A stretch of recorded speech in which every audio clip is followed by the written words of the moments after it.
All right. So last thing, last review for the Bond Mania retrospective slash review. Of course, this is The World Is Not Enough, the 1999 film, uh, action spy film, whatever. The 19 in the James Bond uh series produced by the Eon Productions, third to star Pierce Brosnan as the MI6 agent James Bond. It is directed by Michael Apted for the story and screenplay, first by Neal Purvis and Robert Reid, and plot and by Bruce Feirstein. It was produced by Michael G. Wilson and Barbara Broccoli. The plot uh, follows around a murder of a billionaire business Sir Robert King by a terrorist named Renard. Bond's subsequent assignment to protect King's daughter Elektra, who has previously held ransom by the main villain. During his assignment, Bond unveils a scheme to increase the prices by triggering increase the petroleum prices by triggering a nuclear meltdown in the waters of this country that I cannot say. Anyway, in terms of character development and possibility or relentlessness, always tears in the Bond films, but still the acting in the script is top notch in this film. I think this is a better improvement over Tomorrow Never Dies. I don't feel it's a hollow experience like that because they do a good job at giving Bond more character development, particularly with Keen, how the twist where she was the villain and how she used Bond. All of that really works, and of course it's far and away without shadow of a doubt superior to Die in Our Day, Bond's Brosnan's fourth and final film. Above all, this is a Bond film that does successfully treat its audience smartly. They treat them like they have brain cells, and rather than a ghostly exercise in sci-fi pretentious with MTV production values like Die in Our Day.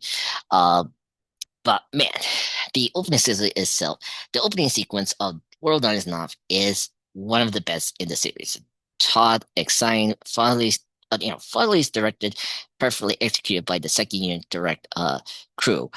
There is nothing else in that film that can really top it, but it's by casting helps immensely. I mean, by Sophie Machara is superb. It's great to see Robbie Conlon reprising his role from the Golden Eye. That's great. Who backs many best lines in Golden Eye. And this Judy Dench as Sam is giving a high profile in this new entry, which is all good, as she's clearly the best thing that happened to the Bond films in the Bronze era.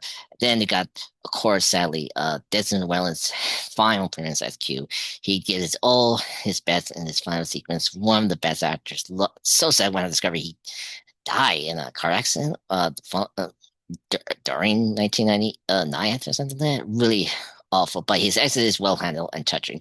Even his on I can say in a sad note, but I think his out was spectacular. But the downside is that I don't think Robert Carroll, the actor that plays the main villain, Render, is not quite convincing. But I think when he's paired with Sophie, the Electric King character is really good. I just think it's kind of silly that he has a bullet to his hand and slowing dying and gives him some strength. I don't know about that, but still, we're still in that ill realm of Bond.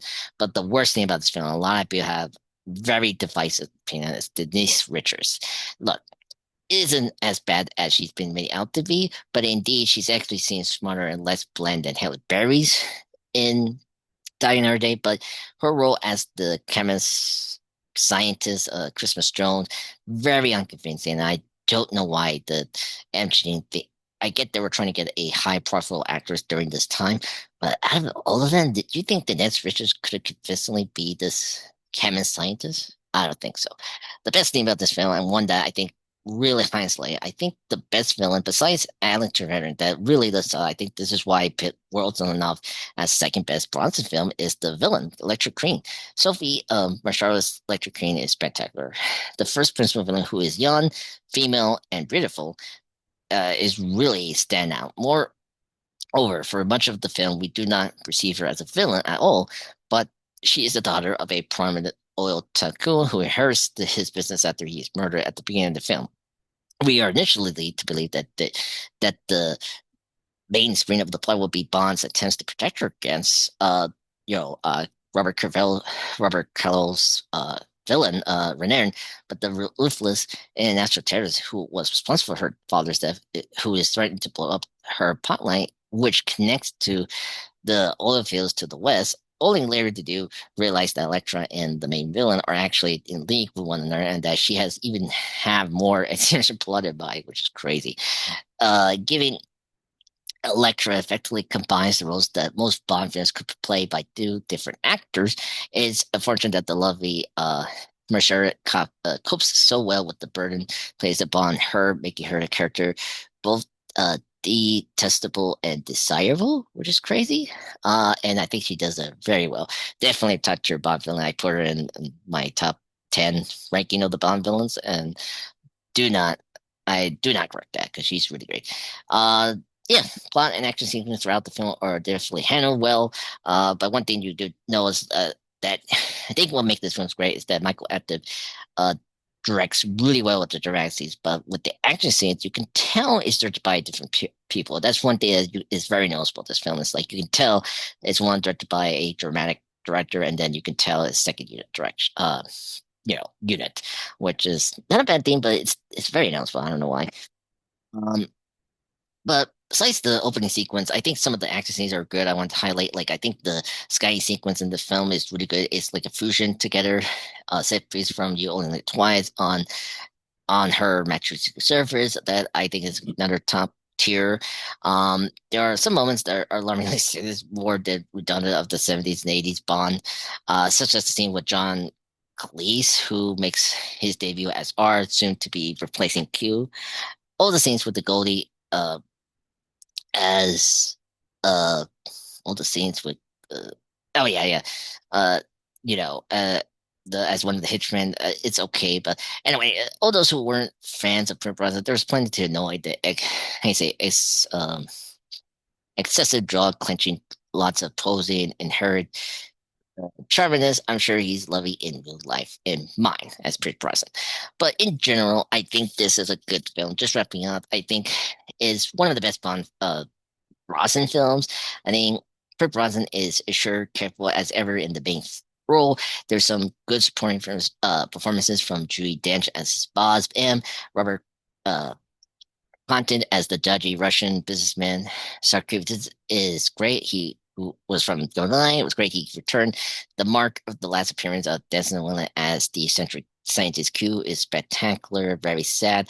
But you got some of the downsides, like, R, played by John Cleese, who's fantastic, but I don't know. His role as R/Q is okay. Dennis Richards is okay, but not the best Bond girl. But apart from that, this is one of the better Bond films in Brosnan's tenure. It has a lot of excellent action sequences, and humor and glamour is really good here. And probably Brosnan's best uh, together after GoldenEye. So to get this film, I think a 7 out of 10 is appropriate for this film. So yeah, that's it. I'm done. Happy 2025, and well, goodbye 2025 and happy 2026. That's all, folks. This is the Bond Media Retrospective Review. I hope you enjoyed. I'll be back for more Retrospective Review. I hope you enjoyed this reviews of the Bond films I just did. I'll be back for more, and thank you guys. Thank you so much for supporting my channel. I've grown so much this year, especially with all the new content I did and the streams and the shorts recently. I will continue more and improve my content. Please leave a comment below what you want to see this year, and see what I can do to improve. Thank you guys. Have a good 2025 last night, and have a good 2026.